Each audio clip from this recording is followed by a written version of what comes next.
Fermented రాగి అంబలి. ఇలా ferment చేసిన రాగి అంబలి తాగడం వల్ల మన గట్ హెల్త్ బాగా మెరుగుపడుతుందండి. ముందుగా గిన్నెలో 1 కప్పు రాగి పిండి వేసుకోవాలి. అదే కప్పుతో 2 కప్పుల నీళ్లను కొలుచుకొని పోసుకొని ఉండలేమి లేకుండా ఇలా గరిటెతో బాగా కలుపుకొని పక్కన పెట్టుకోవాలి. ఇప్పుడు ఒక ప్యాన్‌ని స్టవ్ మీద పెట్టుకొని ఏ కప్పుతో అయితే మనం రాగి పిండి కొలిచామో అదే కప్పుతో 1.5 కప్పు నీటిని కొలుచుకొని పోసుకొని మరిగించుకోవాలి. హై ఫ్లేమ్‌లో పెట్టి 2 నిమిషాలు మరిగిస్తే ఇలా బబుల్స్ వస్తాయండి. ఇలా వచ్చిన తర్వాత మనం కలిపి ఉంచుకున్న రాగిపిండి నీళ్లను పోసుకొని గరిటెతో కలుపుతూ ఉండాలి.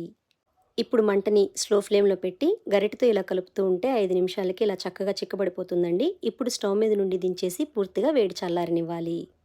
పూర్తిగా చల్లారేసరికి ఇలా చక్కగా ఉండకట్టేస్తుంది. ఇప్పుడు కుండలో నీళ్లు పోసుకొని చిన్న చిన్న ఉండల్లాగా చేసుకొని కుండలో వేసి మూత పెట్టి రాత్రంతా ఫర్మెంట్ చేసుకోవాలి. కనీసం 10 గంటల సేపైనా పక్కన ఉంచాలండి. ఉదయానికి మూత తీసి చూస్తే ఇలా చక్కగా ఫర్మెంట్ అయి ఉంటుంది. మీకు ఇలా చిన్న చిన్న బబుల్స్ లాగా కూడా కనిపిస్తాయి.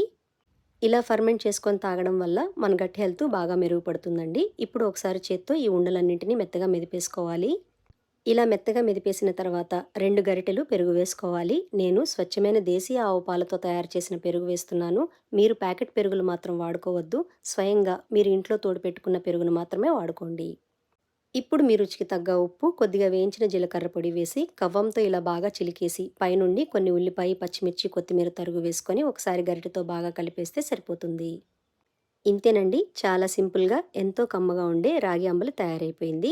ఈ ఫర్మెంటెడ్ రాగి అంబలిని పిల్లలు, పెద్దలు అందరూ తాగొచ్చు. ఇలా ఫర్మెంట్ అయిన రాగి అంబలిని వేసవికాలంలో తాగడం వల్ల చలువ చేస్తుందండి. పైగా మన గట్ బ్యాక్టీరియాకి ఎంతో మేలు చేస్తుంది. ఈసారి తప్పకుండా ట్రై చేసి చూడండి.